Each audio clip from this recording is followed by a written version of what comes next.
ما شاء الله تبارك الرحمن. هذا تاريخ اليوم 19/3/1436 الموافق 10 يناير 2015. منطقة الحدود الشمالية. الآن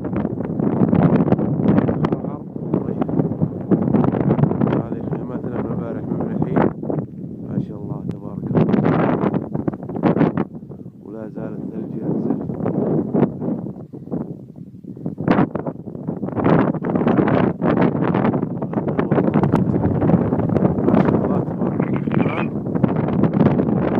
الثلج من السابي شلون صاير. هذه سياراتنا